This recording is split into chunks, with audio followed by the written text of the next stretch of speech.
აი ზაღლი აგინი ნადირობენ დილის 5 საათიდან ძირითადად 10 საათამდე გამთენიოს. ზაკვენა მაშინ გამოდის. მიუხედავად იმისა, რომ ეს ძაღლი საქართველოში შემორჩენილი მონადირე ძაღლის ერთადერთი ქართული ჯიშია, მისი არსებობა ბევრმა მონადირემაც კი არ იცის.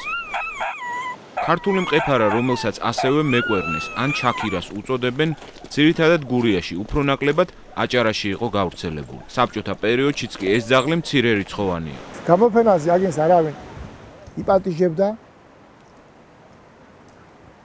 და ამანც არ შუშალა ხელი გადაშენებას.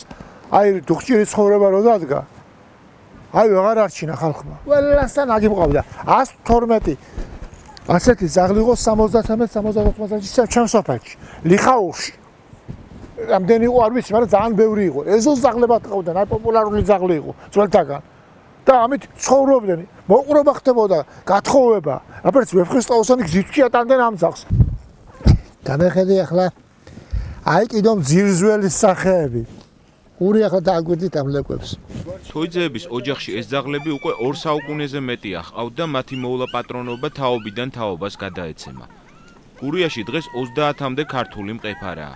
განსაკუთრებული მნიშვნელობა ამ ძაღლების გამრავლებას ენიჭება.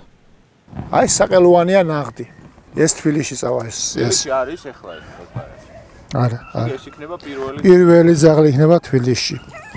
აი ამ ძაღლს აქვს ესეთი რეპუტაცია, რომ არის საკმაოდ ავი, ეხა სულ რაღაც 5 წუთია რაც ერთად ვართ და უკვე მომეჩვია, შეიძლება ითქვას, რომ ძალიან ჭკვიანი და კეთილგანწყობილი ძაღლია სტუმრების მიმართ. ყოველ შემთხვევაში ჩვენს მიმართ ძალიან მეგობრულია. აი ძირითადად როგორც ჩანს არის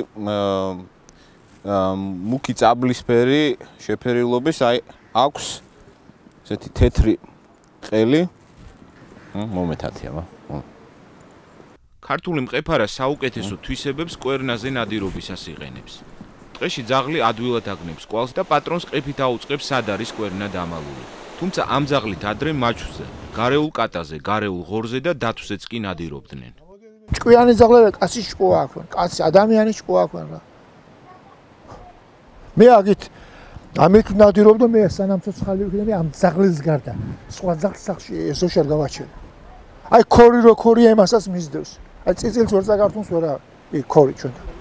ქართული მყეფარა საქართველოს კინოლოგიურ ასოციაციაშია დარეგისტრირებული, მაგრამ ძაღლის სტანდარტებზე მუშაობა ჯერ კიდევ არ დასრულებულა. საერთაშორისო კინოლოგიური ფედერაციის მიერ კი ეს ძაღლი, ისევე როგორც ქართული ნაგაზი დღემდე აღიარებული არ არის.